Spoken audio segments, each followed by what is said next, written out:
वहाँ तो लिखा हुआ है कि पार्लियामेंट्री पार्टी ने फैसला करना है और वो फैसले की अगर खिलाफ वर्जी होगी, हम ये सेटिस्फाइड नहीं हैं कि ये रूलिंग जो है ये हमारे आइन के मुताबिक 63A के मुताबिक या हमारी जजमेंट के मुताबिक है। अब ये 90s तो नहीं है, हम 2022 में बैठे हुए हैं। ये क्या आवाम को बेवकूफ बनाया जा रहा है? अगर हमजा शहबाज साहब कानूनी तौर पर, आईनी तौर पर, अखलाकी तौर पर ठीक जीते हैं तो कल तो जैसे ही वो जीते थे उनको विक्ट्री स्पीच करनी चाहिए थी। पाकिस्तान का मुस्तकबिल जो है वो लोटा क्रेसी है। मैं इसलिए मुझे सिर्फ निकाला कि मैंने अपने बेटे से तनख्वाह नहीं ली थी। कि सियानी बिल्ली खंबा नोचे। आपके पास काउंटर नैरेटिव तो है नहीं इमरान खान साहब से मुकाबला करने का। किसी तरह का भी नैरेटिव लेकर आ जाएं, ये किसी तरह के भी बयानियों को लेकर आ जाएं, जो डैमेज ये कर चुके हैं उसको कंट्रोल इनका। आवाम जिस तकलीफ से गुजर रही है, जिस कर्ब से गुजर रही है, उसका एहसास किसी को नजर नहीं आ रहा। मरीम नवाज साहिबा के ट्वीट सामने आ रहे हैं, वो है कोर्ट के हवाले से जिस किस्म के सख्त अल्फाज और धमकी आमेज मामलात हैं। इदारों को चाहिए कि प्रेशर से ऊपर होकर काम करें।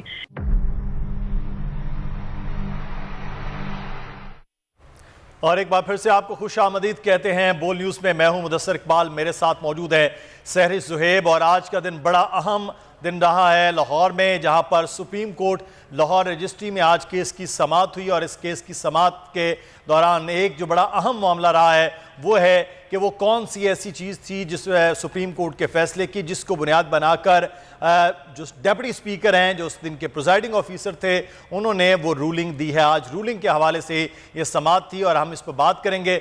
हमारे साथ इस वक्त बैरिस्टर अली ज़फ़र साहब मौजूद हैं जो आज अदालत में पेश भी हुए हैं, पाकिस्तान तहरीक इंसाफ के वकील भी हैं। बहुत शुक्रिया अली ज़फ़र साहब आपके वक्त का।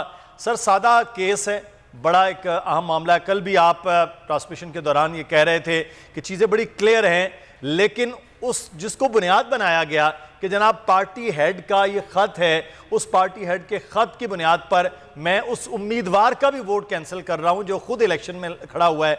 आज सर अदालत में क्या हुआ है? जी, आज अदालत ने जब बहस सुन ली तो उसके बाद अदालत ने एक सवाल उठाया और उन्होंने कहा कि स्पीकर साहब, आपने जो डिप्टी स्पीकर साहब जिन्होंने जजमेंट जो अपनी रूलिंग दी है, उन्होंने निसार किया है सुप्रीम कोर्ट की जजमेंट पे। तो उसके पैराग्राफ 3 को पढ़ने के बाद सुप्रीम कोर्ट ने ये कहा कि हम उनको बुलाना चाहते हैं दोपहर को और बुला के ये पूछना चाहते हैं कि उन्होंने किस बेसिस पे, कहाँ से ये लिया। हमारे फैसले में तो उल्टा लिखा हुआ है। वहाँ तो लिखा हुआ है कि पार्लियामेंट्री पार्टी ने फैसला करना है और वो फैसले की अगर खिलाफ वर्जी होगी तो फिर आप डिस्क्वालीफाई भी हो सकते हैं, आपका वोट नहीं काउंट होगा। लेकिन ये पार्टी हेड का तो कहीं जिक्र नहीं किया, ना आर्टिकल 63A में किया है। तो जब वो अदालत ने फिर कहा कि हम 2 बजे उनको बुलाते हैं, वो 2 बजे खुद तो नहीं आए, बहरहाल उनके वकील आ गए। तो उसके बाद सारी रिस्पोंडेंट्स को दोबारा से ये सवाल पूछा गया कि आप हमें ये एक्सप्लेन करें कि ये कहाँ लिखा है आर्टिकल 63A में जो आइन की शिक है या हमारी जजमेंट में कि पार्टी हेड ने अगर कोई डायरेक्शन दे दी तो वो डायरेक्शन जो है उसकी खिलाफ वर्जी का भी यही असर होगा जो एक पार्लियामेंट्री पार्टी के फैसले का खिलाफ वर्जी का असर होता है।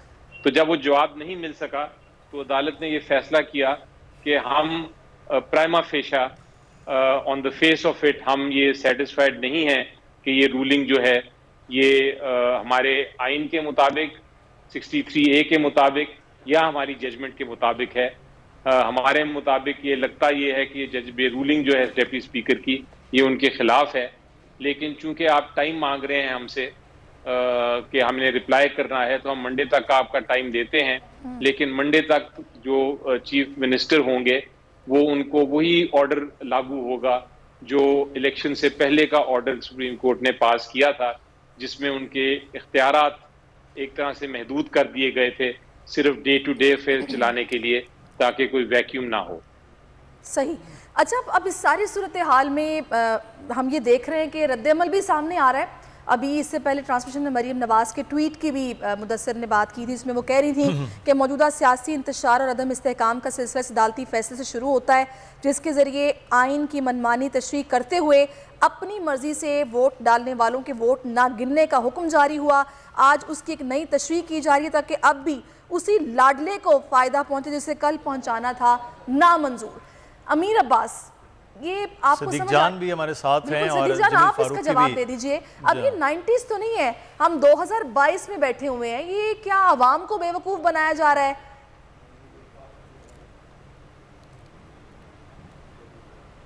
जी सिद्दीक जान, सिद्दीक जान को गालिबन मेरी आवाज़ नहीं आ रही। मैं अमीर अब्बास, आप ही से मेरा ये सवाल है। जी सिद्दीक तक मेरा ख्याल डिले है कुछ। अच्छा, डिले है आवाज़। तो मैं ये अर्ज कर रहा था कि ये जो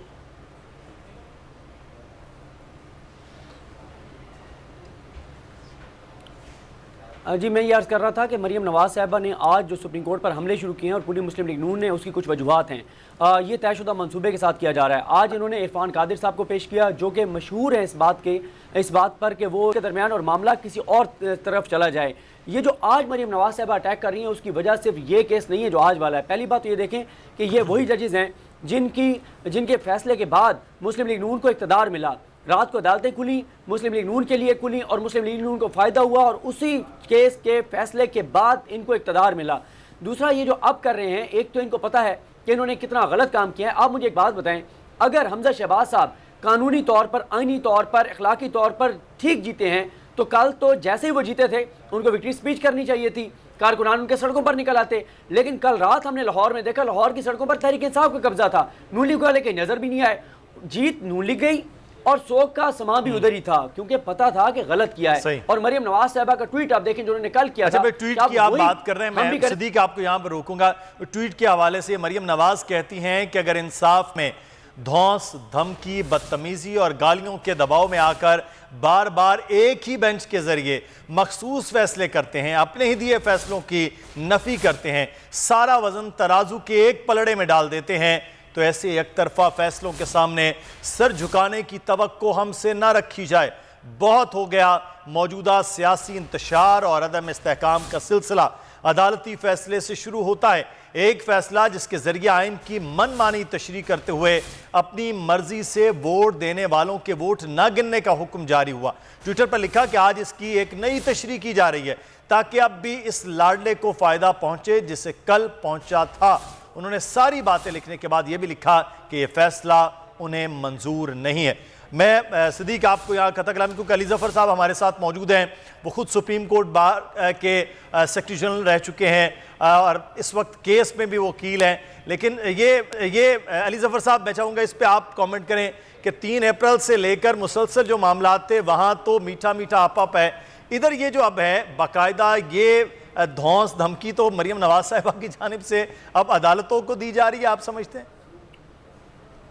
जी, अगर ये ट्वीट दुरुस्त है तो मुझे तो बड़ी परेशानी हुई है ये कह के, ये सुन के कि इतना डायरेक्ट अटैक सुप्रीम कोर्ट के ऊपर किया गया है। ऐसी तवक्को नहीं होनी चाहिए हमें अपने पॉलिटिशियन से। हाँ, फैसले आपके हक में भी होते हैं, आपके खिलाफ भी होते हैं, आप फैसलों के ऊपर ज़रूर तनकीद करें, वो आपका हक है, लेकिन उसको आप बायस के जिम्मे में ना डालें। आप उसको ये ना कहें कि वो किसी को ख़ास फेवर करने के लिए किया गया है। जो ट्वीट की मैं बात कर रहा था, मुझे परेशानी इसलिए है क्योंकि इसमें लगता ये है कि डायरेक्टली सुप्रीम कोर्ट को के ऊपर एक तरह से तनकीद इस किस्म की गई है कि जिस तरह वो किसी को फेवर करना चाहते हैं। मैं आपको बता रहा था कि ऐसी बात नहीं है। सुप्रीम कोर्ट आइन और कानून के मुताबिक फैसले करते हैं। हर अदालत बल्कि मेरी नज़र में आइन और कानून के मुताबिक फैसला करती है। वो फैसले गलत भी हो सकते हैं, आप उसके बारे में ज़रूर तनकीद कर सकते हैं फैसलों के ऊपर, लेकिन आप ये नहीं कह सकते कि किसी को फेवर किया गया या नहीं। आपको याद है हमारे पीटीआई के खिलाफ कितना बड़ा फैसला हुआ था जिसके अंदर ये कहा गया था कि जो डिप्टी स्पीकर है, जो कि पीटीआई के डिप्टी स्पीकर थे नेशनल असेंबली में, उनका फैसला गैर आइनी था और उसको तकरीबन मिनटों में अदालत ने उसको कलअदम करार दे दिया था। तो अब ये जो दूसरा जो आज जो हुई है, जो हेयरिंग हुई है और जिसके ऊपर फैसला होने जा रहा है मंडे में, उसमें भी डिप्टी स्पीकर की ही जो प्रोविंशियल असेंबली के हैं उनकी रूलिंग चैलेंज की गई है और यही कहा गया है कि वो गैर आइनी, गैर कानूनी है।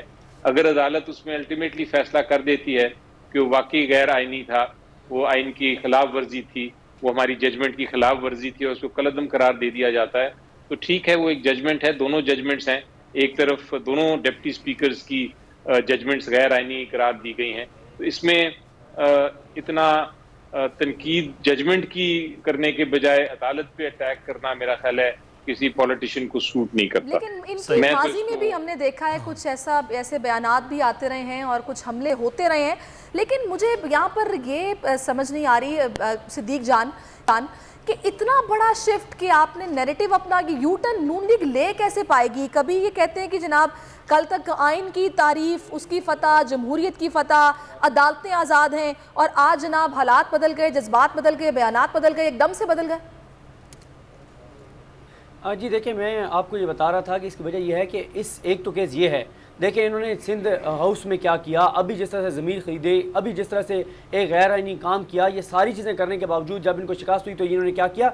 इसकी एक और वजह भी है, सुप्रीम कोर्ट में एक बहुत अहम केस इस वक्त ज़ेर समाअत है और वह है नैब में तरामीम के हवाले से। ये बहुत बड़ा केस है, अगर ये नैब की तरामीम सर्वाइव कर जाती हैं तो फिर क्या होगा कि शरीफ ख़ानदान, आसिफ अली ज़रदारी साहब की फैमिली, इन तमाम जो हुकूमत में शामिल, हुकूमती इत्तेहाद में शामिल अहम शख्सियात हैं, इनके तमाम करप्शन केसेस ख़त्म हो जाएंगे। वो उनमें ऐसी तरमीम की गई है नैब में कि कोई केस भी नहीं चल पाएगा, बल्कि मरीम नवाज साहब का केस ख़त्म हो जाएगा जो इस्लामाबाद कोर्ट में अपील चल रही है, नवाज शरीफ साहब के केसेस ख़त्म हो जाएंगे। तो अदलिया पर दबाव बढ़ाने का एक मकसद ये भी है कि अदलिया को जो है वो दबाव बढ़ाकर डिफेंसिव पर ले जाया जाए, ताकि अदलिया काल को इनके जो गलत तरमीम हैं, जो गैर आइनी, गैर कानूनी, उस पर इनके हक़ में फैसला दे दे। लेकिन एक चीज़ मैं आपको बता दूं कि हमने माजी करीब में देखा है कि जब उमर ता बंदियाल साहब के खिलाफ कैंपेन चली है, हमें उसका कोई असर नज़र नहीं आया कि वो इन्फ्लुएंस हुए हैं। आप डस्का वाले इलेक्शन में देख लें, तहरीक इंसाफ ने बड़ी, ये नून लीग ने उस ट्रेंड बनाया था, फिर भी उनके हक़ में फैसला आया। जो आइनी और कानूनी तौर पर जहाँ रिलीफ मिलना होगा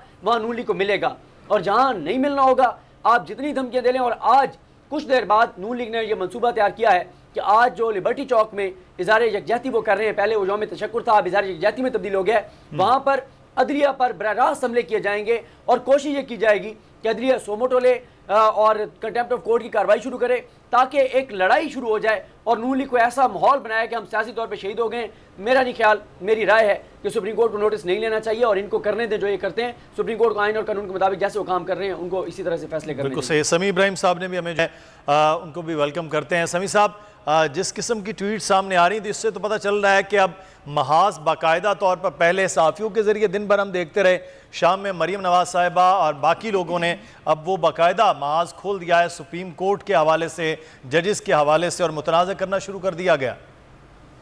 नहीं, इसका तो बिल्कुल जो ट्वीट्स हैं एक ही मतलब है इसका कि लोटाक्रेसी हमें मंजूर है।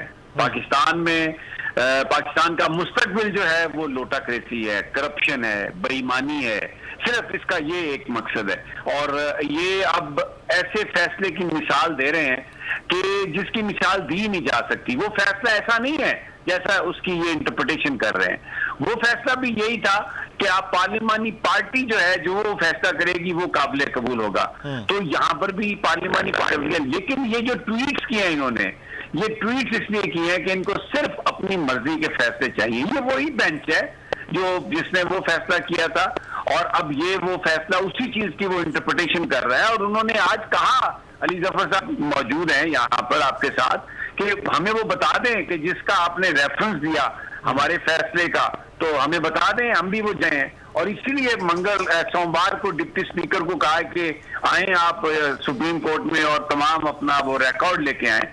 तो ये कौम को गुमराह करने वाली बात है। ये बिल्कुल वैसे ही है। आज शरीफ जब डिस्क्वालीफाई हुए क्योंकि उन्होंने एक अकाउंट छुपाया हुआ था और उस अकाउंट के जरिए वो मनी लॉन्ड्रिंग कर रहे थे, पैसे और लाखों डॉलर भेजे उन्होंने, लेकिन आके ये बताया जी कि मैं इसलिए मुझे सिर्फ निकाला कि मैंने अपने बेटे से तनख्वाह नहीं ली थी। तो आज भी ये जिस हवाला देके जो ट्वीट्स कर रहे हैं, ये टोटल, यानी ये गोएबल्स ने कहा था इतना झूठ बोलो कि वो सच लगने लग जाए। तो ये मुनज़्ज़म तरीके से ये एक अदलिया के खिलाफ कैंपेन इनकी, और इनकी इंटेंशन ये है कि लोटे जो है ना, लोटे उसको लेजिटिमाइज करें दोबारा, और पाकिस्तान का जो मुस्तकबिल है वो लोटे करें और ये खुद जज बन के बैठ जाएं और ये अपने फैसले सारे खुद करें।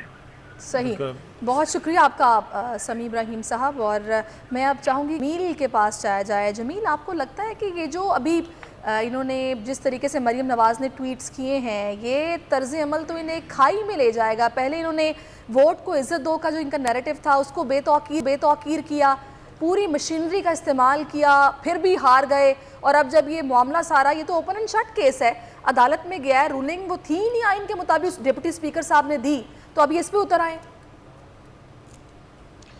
देखें, इसे कहते हैं खिसियानी बिल्ली खंबा नोचे।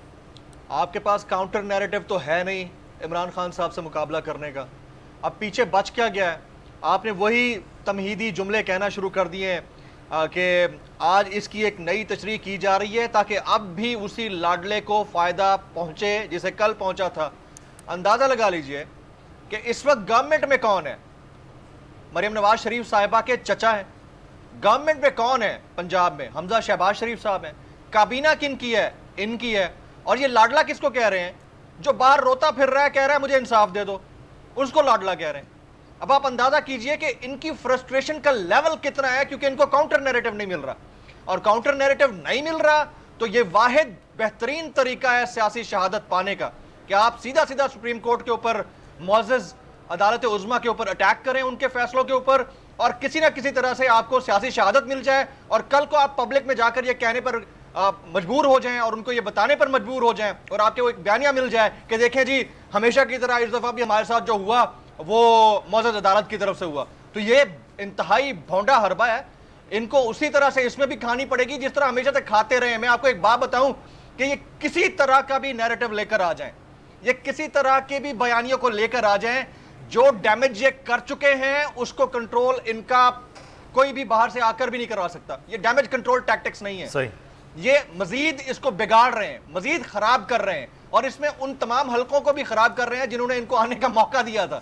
उनको भी इन्होंने कहीं का नहीं छोड़ा, अपने चचा को कहीं का नहीं छोड़ा, अपने वालिद साहब को कहीं। मैंने पहले बताया था आज की ट्रांसमिशन में कि वालिद साहब को शिकायत की है इन्होंने कि चचा को फारिग कराया जाए क्योंकि वो परफॉर्म नहीं कर सके, अब मुझे चेयरपर्सन बनाया जाए ताकि मैं जो है अब इसको लीड कर सकूं पार्टी को, क्योंकि ये तो नाअहल थे। ये विद इन द फैमिली भी एक डिवाइड है, और उसके बाद जाहिर है कि बयानिए का काउंटर नहीं है, तो किसी भी तरह से अपने आप को खबर में तो इन रखना है, और इनको पता है कि फैसला क्या आना है। इनको पता है कि इनको जो 24-36 घंटे मिले हैं इसके अंदर ही इनका काम हो जाना है, और काम मुसलसल हो रहा है।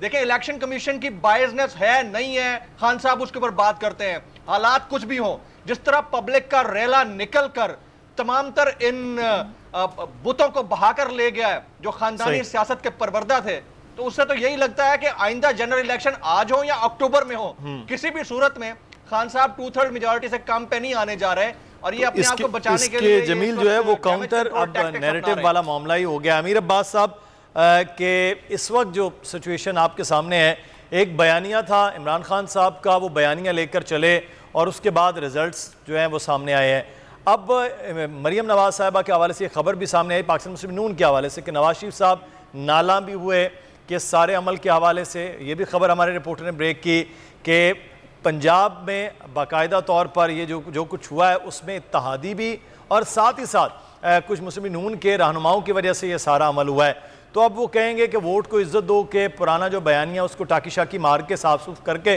दोबारा से मार्केट में लाया जाए, वो वाला काम आप समझते हैं शुरू हुआ है? क्योंकि बयानिए के बगैर तो पहले चल रही थी जो सियासत, वो तो जैसी थी उसके रिजल्ट सामने थे। देखिए, बयानिया तो वोट को इज्जत दो का, अब जिस तरह पहले आप मरीम नवाज की ट्वीट का जिक्र कर रहे थे, तो बयानिया तो अब दोबारा से वो जा रहा है जो पनामा स्कैंडल के ऊपर हमें बयानिया नजर आया था।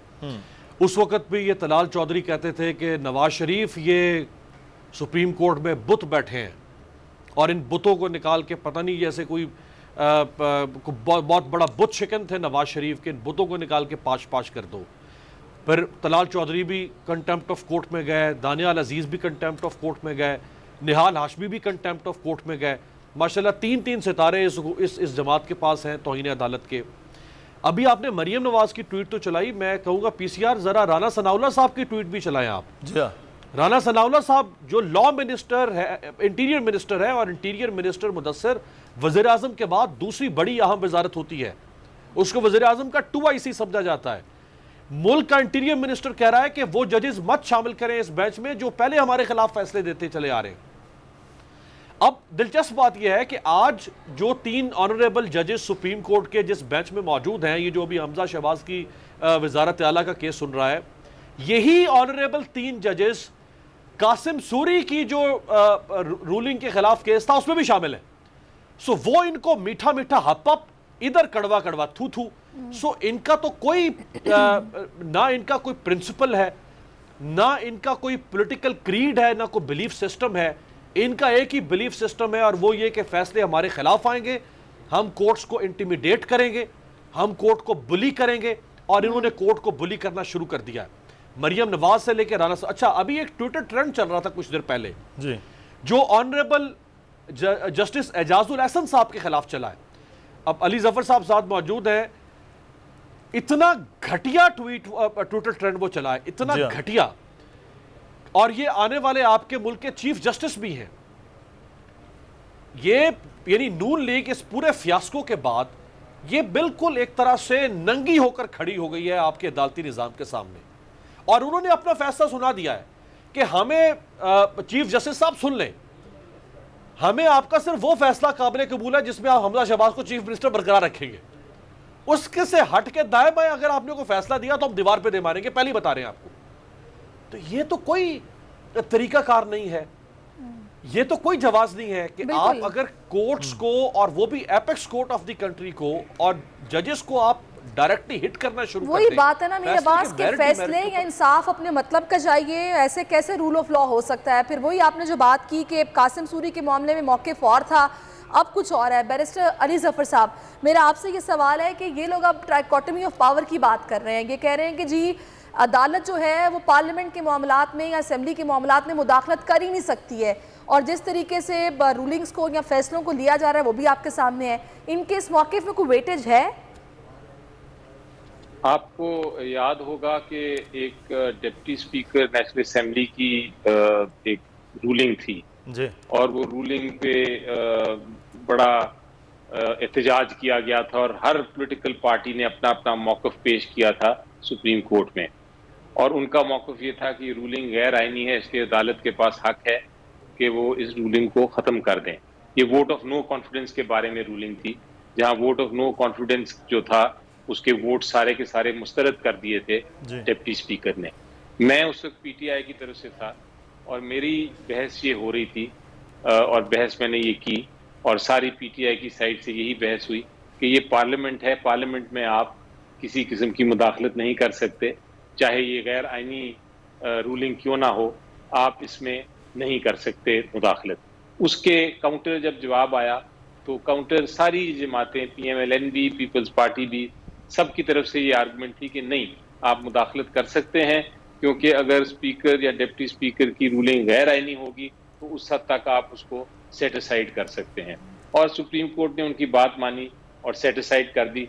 हमने भी जजमेंट पढ़ी, उसमें वजन था, उसमें लीगल आर्गुमेंट्स थी। ठीक है, हमारी आर्गुमेंट नहीं मानी गई, लेकिन एक कानूनी और आईनी फैसला किया गया, जिसके बाद बहुत सारे और फैसले हुए। अब यही बात इसमें आई है, इसमें भी अब अगर वो ये मौक़िफ़ ले रहे हैं कि ये पार्लियामेंट में, ये पार्लियामेंट का काम है, पार्लियामेंट में आप इंटरफेरेंस नहीं कर सकते, ये ट्राइकोटमी ऑफ पावर है, तो फिर इनको चाहिए था कि वो जो केसेस थे जिसमें वो डिप्टी स्पीकर नेशनल असेंबली का मामला था और इनके हक में वो होना था, तो उस वक्त भी यही मौक़िफ़ इख्तियार कर लेते और कहते कि हाँ जनाब, आप पार्लियामेंट को बिल्कुल नहीं छू सकते, पार्लियामेंट में आपका कोई हक नहीं कि उनके रूलिंग्स के साथ इंटरफेयर करें, तो ठीक है, फिर तो उनकी यहाँ आर्गुमेंट वो जायज़ बनती। लेकिन एक केस में जो उनका जहाँ वो क्लेमेंट्स थे, वहाँ ये आर्गुमेंट करना कि पार्लियामेंट के अंदर आप इंटरफेरेंस कर सकते हैं और इधर आके कहना कि आप नहीं कर सकते, इस किस्म के कॉन्फ्लिक्ट, और वो भी 1-1.5 महीने के अंदर अंदर इस किस्म के कॉन्फ्लिक्ट वाली आर्गुमेंट, तो इनफैक्ट मेरा ख्याल है अदालत भी अलाउ नहीं करेगी। सही। अच्छा, ये एक बार बार ये जो इसमें भी ट्वीट में भी कहा गया कि बार बार एक ही बेंच के ज़रिए, ये जो बेंच के हवाले से फिर ये कहा गया कि फुल कोर्ट के ज़रिए ये चीज़ें की जाएं, ये आज दोपहर में बाकायदा तौर पर इस पर पूरी चीज़ें चल रही थी जब आप अदालत में अली ज़फ़र साहब मौजूद थे। ये फुल कोर्ट क्या इस पर बनता है? और दूसरा फिर किसी बेंच पर, और एक ही जो कैंपेन चल रही है बार बार एक बेंच, जस्टिस एजाजुल एहसन के हवाले से जो चल रहा है ट्रेंड, वो तो मैं लफ्ज़ भी नहीं बोल सकता यहाँ पर, इस किस्म की चीज़ें जो हैं वो बनाई जा रही हैं, इसके पीछे क्या है? और फुल कोर्ट के हवाले से सर आगाह कीजिएगा।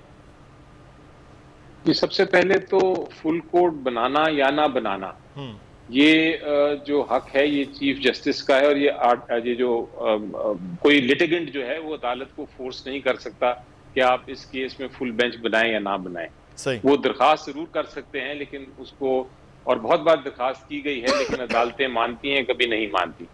नंबर 2, अदालत ने इस केस में कहा है कि इस केस में जो उनके सामने है डिप्टी स्पीकर की रूलिंग के बारे में, इस केस में आइन की तशरीह का मसला ऐसा नहीं है, बल्कि सिर्फ अदालत ने जो फैसला जो सुबह शॉर्ट ऑर्डर साहब लिखा था उसमें ये कहा था कि उसमें इशू है कि ये हमारी जजमेंट को समझने का इशू है, हमारी जो पहली जजमेंट है उसको समझने, जो प्रेसिडेंशियल रेफरेंस वाली जजमेंट थी उसको समझने की जरूरत है। तो अगर वो बात है तो उसमें तो फुल बेंच बनाने की कतन जरूरत नहीं। और तीसरी चीज के एक तरह से सुप्रीम कोर्ट के जो रूल्स हैं वो कहते हैं कि 3 मेंबर बेंच जो है वो बिल्कुल बाख्तियार है। फुल बेंच सिर्फ उन सिचुएशन में बनाया जाता है जहां कोई बहुत बड़ी जजमेंट्स हैं और दोनों जजमेंट्स जो हैं वो एक दूसरे के मुखालिफ हैं, और दोनों जो मुख्तलिफ जजमेंट्स हैं जिनको जो आपस में कॉन्ट्रडिक्टरी हैं, उन जजमेंट्स में जज साहिबान की तादाद ज्यादा है। तो फिर आप कहते हैं कि चलें हम एक बार एक बड़ा बेंच बना देते हैं। तो ये तो ऐसा मामला नहीं, इसमें तो बड़ा सिंपल सा इशू है कि क्या आर्टिकल 63A में कहीं लिखा हुआ है कि पार्टी हेड के डायरेक्शंस को आपने मानना है, या क्या आर्टिकल 63A सिर्फ पार्टी जो पार्लियामेंट्री पार्टी है उसके फैसले की बात करता है। ये छोटा सा फैसला है, इसमें कोई ज्यादा टाइम भी नहीं लगा, आज भी नहीं लगा इतना टाइम, और अदालत पूछती रही कि आप इसका जवाब दें। सही। तभी ये कह भी दिया गया कि पीर और मंगल तक इंशाल्लाह इस सारे मामले का हल भी निकल आएगा, फैसला दे दिया जाएगा। बैरिस्टर अली जफ़र साहब, बहुत शुक्रिया आपका, आपने अपना कीमती वक्त हमें दिया। जमील फारूकी, आपका भी बहुत शुक्रिया। अब नाज़रीन, सूरत है कि जो नून लीग का मौक़िफ़ है वो भी आपके सामने आ गया, हिदायत जो कि बरतानिया से आ रही हैं वो भी आपके सामने है कि मरियम को अब इन किया जाए, शहबाज साहब को अब आउट किया जाए, और मरियम ये कह रही है कि उन्हें चेयरपर्सन बनाया जाए। मामलात वो देखें, ऑलरेडी बहुत नुकसान हो चुका है। मीडिया टीम से मुलाकातें करने का कहा गया है, तमाम ज़िलों में इनको जाने का कह दिया गया है।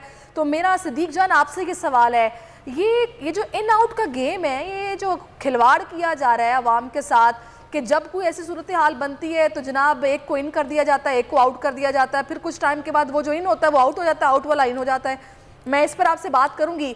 फहमीदा मिर्ज़ा साहिबा ने हमें ज्वाइन किया है, बहुत शुक्रिया फहमीदा साहिबा आपके वक्त का। ये आज जो सारी सूरत हाल पेश आई है, इस पर आप क्या कहेंगी? जिस तरह से सारा मामला अदालत ने देखा है और उसके बाद जिस तरीके से नून लीग इस पर रद्द-ए-अमल दे रही है, क्या कहेंगी आप? देखिए, मैं बहुत ही लोग पाकिस्तान के मायूस हैं, और ख़ास तौर पे कि मैं तो क्योंकि कभी भी इतनी मायूस नहीं हुई थी कि क्या पूरे सिस्टम के साथ, कि पाकिस्तान कहाँ जा रहा है, पाकिस्तान की इकोनॉमी कहाँ जा रही है, और हम सियासतदान क्या नज़र आ रहे हैं। देखिए इदारे कंट्रोवर्शियल बन गए हैं, और सियासतदान एक एक खुल के एक्सपोज होके सामने आ गए हैं। तो अवाम जिस तकलीफ से गुजर रही है, जिस कर्ब से गुजर रही है, उसका एहसास किसी को नजर नहीं आ रहा। तो मेरे लिए तो ये बहुत ही डिसअपॉइंटिंग है।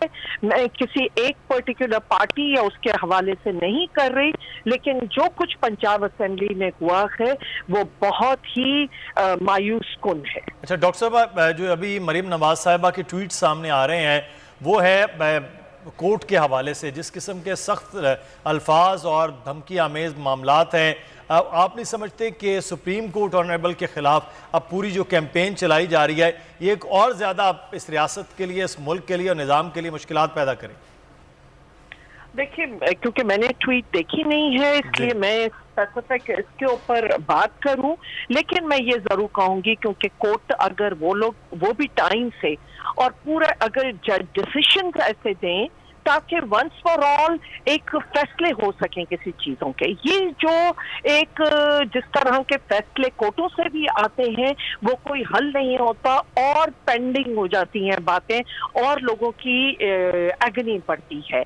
इस वक्त ये है कि अगर एक पार्टी बिल्ड करना है वो अपनी तरफ से प्रेशर बिल्ड करती है, फिर जो दूसरी पार्टी आती है वो इसी तरह प्रेशर बिल्ड कर देती है। लेकिन इदारों को चाहिए कि प्रेशर से ऊपर होके काम करें, इन द इंटरेस्ट के लोग क्या चाह रहे हैं, अवाम क्या चाह रही है, और एक्चुअली इस वक्त हमारा मुल्क जिस उससे गुजर रहा है हम ये सब बातें बर्दाश्त नहीं कर सकते। फहमीदा साहिबा, ये तर्ज अमल तो बिल्कुल गलत है ना कि अगर आपके हक में फैसले आए तो आप कहें कि अदालतें आज़ाद हैं, हम अदालतों का एहतराम करते हैं, हक की सच की फतह हुई है, लेकिन जब आपके खिलाफ आए तो फिर आप इस तरह की बातें करें कि अपने लाडले को फ़ायदा पहुंचाने की कोशिश की गई है, फैसला नामंजूर, या फिर ये कहा जाए कि वो जजेस जिन्होंने हमें जो फैसले दिए, जो फैसले हमारे खिलाफ आए, उन जजेस को भी इन बेंचेस में शामिल ना किया जाए। जी बिल्कुल सही कह रही हैं, और यही तर्ज अपनाया जा रहा है और इसमें जुडिशरी भी अंडर प्रेशर नजर आने लगती है। और इसमें चाहिए जुडिशरी को कि वो एक तो जो भी इस किस्म की बातें करता है, मैं अक्रॉस द बोर्ड बात कर रही हूँ कि अगर वो खुद डिसीजन सही दे और फिर उसके ऊपर इस चीज को देखें कि कोई अननेसेसरी उनको किसी किस्म की सियासत में या ऐसे इशू में कंट्रोवर्शियल ना बनाए इदारों को, क्योंकि अगर आखिरी इदारा जाके बचता है वो एक कोर्टों और जुडिशरी का है, लेकिन उसमें डेफिनेटली कि जुडिशरी को भी और कोर्टों को भी अपनी कारकर्दगी बेहतर करने की जरूरत है। और उसके साथ साथ कि जब भी कोई ऐसे फैसले आते हैं उनके ऊपर अगर कोई इंटरप्रिटेशन है, डेफिनेटली ये उनका काम है कि वो उसकी इंटरप्रिटेशन उस तरीके से करे, लेकिन एक वो क्लियर आनी चाहिए बात। आज जो चीज दोबारा एक इश्यू बना है जो पंजाब असेंबली में जो किया गया कि जिन्हें कोर्ट किया, वो भी मैं समझती हूँ बड़ा एक मायूस कुन थी बात, और उसमें यह कि क्यों वो क्लियर डिसीजन नहीं था जुडिशरी का, क्या वजह है कि उसको एक क्लियर तरीके से आप उस बात को एक एंटी डिफेक्शन लॉ बना है जिसका कोई पर्पस है। अधूरी बात करें, हमेशा कॉम्प्लिकेशंस होती हैं, बार बार वो मैटर कोर्टों में आएंगे। अगर आपको पता है कि एक चीज आई है जो कॉन्स्टिट्यूशन में आई है कि एंटी डिफेक्शन के हवाले से कि ये जो अपनी पार्टी के मौक़िफ़ के खिलाफ होगा उसको फिर इनकम्प्लीट तरीके से इंटरप्रेट करना, तो मेरा ये ख्याल है कि आप एक और उनकी क्या सजा होनी चाहिए थी, ये सारी चीजें उनको क्लियर करना चाहिए था। और जो आदि पेंडिंग में होती है और गलतियों की, बिल्कुल ये मामला जो है अदालतों को क्लियर करना चाहिए। बहुत शुक्रिया डॉक्टर फहमीदा मिर्जा साहिबा हमारे साथ मौजूद थी, GDA की रहनुमा। और अब जो चीज़ें सामने आ रही हैं वो मरीम नवाज़ के हवाले से हैं कि मरीम नवाज़ जो हैं उन्होंने बाकायदा तौर पर अब ये कह दिया है कि ऐसे एक तरफा फैसलों के सामने सर झुकाने की तवक्को हमसे न रखी जाए, बहुत हो गया। बाकायदा तौर पर ये धमकी जैसे अल्फाज हैं, मरीम नवाज़ ने सुप्रीम कोर्ट पर जो है वो बाकायदा हमलावर हुई, अदालतों का एहतराम का राग अलापने वाली मरीम का असली चेहरा अब आप वो देख रहे हैं उनके बयानात के ज़रिए कि वो हत्याकांडों की पुष्ट पनाही करने वाले मीडिया ग्रुप भी अब सामने आ गए हैं। मरीम नवाज़ ने सुप्रीम कोर्ट पर हमलावर हैं। सिद्दीक जान, दो तरह से था, एक 98 में वो हमला था जो सुप्रीम कोर्ट की दीवारों पर, उसके कमरों पर, कोर्ट रूम तक हमला हुआ। दूसरा जैसे कैंपेन बदल गई है, सोशल मीडिया के ज़रिए की जा रही है, अब हमले भी वो बाकायदा मीडिया और सोशल मीडिया के ज़रिए बाकायदा कैंपेन की सूरत में वो सामने आ रहे हैं। अब देखें, शरीफ ख़ानदान का आप देखें कि आप जस्टिस मलिक क़य्यूम साहब का दौर याद करें, उस वक्त क्या था, किस तरह से शहबाज शरीफ साहब फ़ोन करके, सैफ रहमान साहब फ़ोन करके बता रहे थे कि फ़ैसला क्या करना है। और उसी वक्त ही इस ख़ानदान के बारे में ये परसेप्शन बनी थी, लोगों ने कहना शुरू किया था कि लोग तो वकील करते हैं केस लड़ने के लिए, लेकिन शरीफ ख़ानदान जज करता है। और फिर इनका इसके बाद तरीका वारदात आपके सामने आया जज अरशद मलिक केस में कि इन्होंने पहले उनको कहा कि हमने आपको ओहदे पर लगवाया, फिर इन्होंने कहा कि हम आपको मज़ीद तरक्कियाँ दिलवाएंगे, फिर इन्होंने कहा इन्होंने उनको पैसे के जरिए खरीदने की कोशिश की, फिर इन्होंने कहा कि आपके बच्चों को बाहर सेटल करवा देंगे, फिर इन्होंने कहा कि आपको जिस मुल्क में जिस करेंसी में पैसा चाहिए हम आपको देने को तैयार हैं। जब कुछ नहीं बना फिर इन्होंने थ्रेट किया कि आपको जान से मार देंगे, और फिर एंड पे आपको पता है जज अरशद मलिक मरहूम साहब की वीडियो एक इन्होंने ली, ख़रीदी, और जिससे ख़रीदी उसके साथ भी हाथ कर दिया। उसको जो गाड़ी दी वो जो है वो 2 नंबर थी, उसको जो चेक दिया वो बाउंस हो गया, और फिर उस वीडियो के ज़रिए जज अरशद मलिक मरहूम को ब्लैकमेल करके जो कुछ कराया गया वो आपके सामने है। तो ये शरीफ ख़ानदान का तरीका वारदात है कि किस तरह से ये अदलिया को दबाव में लाने की कोशिश करते हैं, हमले करते हैं, ख़रीदने की कोशिश करते हैं। लेकिन अब सूरत हाल तेज़ी से बदल रही है, बल्कि बदल चुकी है। अब इनके ये हथकंडे जो हैं वो बिल्कुल आप सही कह रहे हैं। अच्छा, अब सूरत हाल जो इस वक्त बन चुकी है, ये सारा अदालती मामला भी एक तरफ, क्योंकि पीर मंगल को इंशाल्लाह ये फैसला भी आ जाएगा और मुमकिन तौर पर तो यही लग रहा है कि चीज़ें जो हैं वो नून लीग के हक़ में तो खैर नहीं लग रहा कि जाने वाली हैं। बाकी जो अदालतें मोहतरम जो फैसला करेंगी वो सबके सामने होगा। लेकिन अमीर अब्बास, इस वक्त स्टेक्स बहुत हाई हैं हुकूमत के। पंजाब हाथ से जाने का मतलब ये है कि विफाक हाथ से जाना, सबसे बड़ा सूबा है, और विफाक अगर जाता है तो फिर अर्ली इलेक्शन हो जाएंगे। अर्ली इलेक्शन होते हैं तो बयानिया इनके हाथ में कोई नहीं है जिसके थ्रू ये जाएंगे, तो डिफीट तो ये वाज़े तौर पर दिखाई दे रही है। तो मेरा नहीं ख्याल कि ये पीछे हटेंगे, हर मुमकिन कोशिश करेंगे कि पंजाब हमारे हाथ से ना जाए। देखिए, शहबाज शरीफ और आसिफ जरदारी और मौलाना फजल रहमान, इन तीनों की जान जिस तोते में है उस तोते का नाम है पंजाब। तो पंजाब अगर इनके हाथ से चला गया, जैसे आपने कहा, तो फिर पावर में आना मुश्किल हो जाएगा। ये चाहते हैं कि अगर हमारी हुकूमत बने दोबारा, यानी इलेक्शन के बाद, तो वो इत्तेहादी हुकूमत, यानी उसमें कम से कम हमें इत्तेहादी शामिल करने पड़े और हमारी हुकूमत ऐसी हैसियत में बने कि हम उसमें अपनी मर्ज़ी से वो कुछ कर सकें जो हम शायद अभी नहीं कर पा रहे हैं। क्योंकि अभी भी आपने देखा कि बलूचिस्तान अवामी पार्टी, असलम भूटानी, MQM, ये अभी भी इनके ऊपर एक लटकती हुई तलवार है और MQM तो इनको आंखें दिखा रही है। सो अब ये चाहते हैं कि हम एक तो पंजाब में पीपल्स पार्टी और PMLN हो सकता है, वैसे पहले तो शायद ना करते ये, क्योंकि पीपल्स पार्टी के अंदर इस बात की मुज़ामत मौजूद थी कि हमें नून लीग के साथ पंजाब में कोई बड़ा अलायंस नहीं करना चाहिए, वरना हमारी अपनी जो सियासी हैसियत है वो ख़त्म हो जाएगी। लेकिन अब जितना बड़ा मॉन्स्टर इमरान खान इनके लिए बन के सामने आए हैं और उन्होंने जो पॉपुलैरिटी गेन की है पहले भी, फिर 17 जुलाई को और 17 जुलाई के बाद भी, सही, तो ये अब शायद किसी सीट एडजस्टमेंट या उस सूरत हाल में जाएंगे।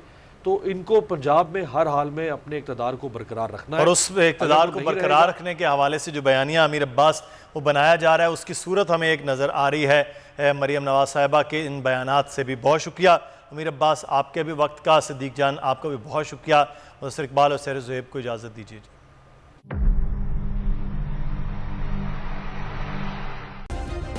सब्सक्राइब करें और बेल दबाएं ताकि कोई खबर रह न जाए।